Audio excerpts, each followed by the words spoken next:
另一方面，美国在军事方面持续对中国进行围堵。美国务院日前发布2022年军控遵约报告，指责中国未遵守暂停核试验、导弹防扩散承诺，并对中国履行禁止生物武器公约提出质疑。对此，外交部发言人汪文斌在周二的例行记者会上驳斥，美国每年都炮制所谓的军控遵约报告，摆出一副法官的姿态，对他国军控和防扩散政策和实践指手画脚，将自身标榜为模范，十分荒唐。在遵守军控条约方面，中美两国的表现孰优孰劣，国际社会自有公论。美方对中国的指责纯系捕风捉影，子虚乌有。中方一贯本着负责任的态度，认真履行自身承担的国际义务和承诺，坚定致力于多边主义，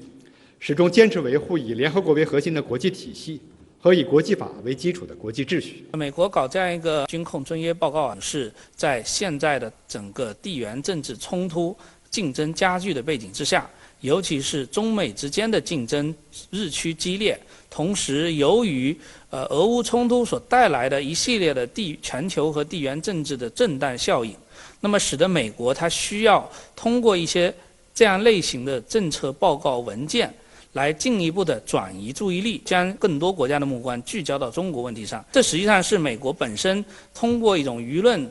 话语宣传的一种操纵的方式，来进一步的加大对华的这样一种战略竞争。值得警惕的是，美国对华持续围堵遏制，还延展到网络安全领域。一段时间以来，美国以提升能力为由，极力鼓动相关国家，特别是中国周边国家同美国开展网络安全合作，甚至实施所谓的网络军事力量进行部署。中国国家计算机病毒应急处置中心周二就发布相关报告，曝光了美国政府专用的轻量化网络武器蜂巢恶意代码攻击控制武器平台。报告指出，美国中央情报局对他国发动网络黑客攻击的武器系统已经实现体系化、规模化、无痕化和人工智能化。中方对美国政府不负责任的恶意网络活动表示严重关切，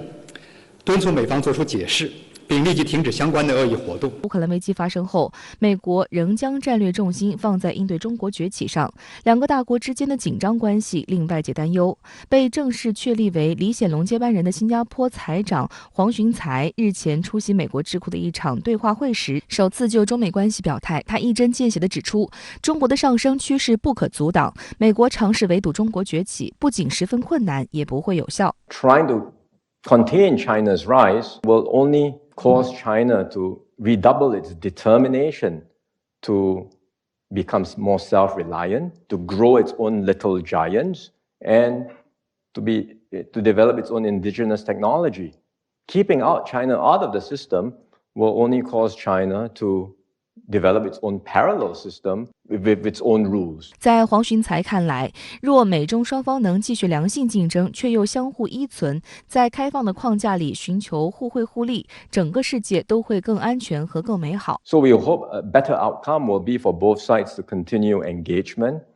find ways to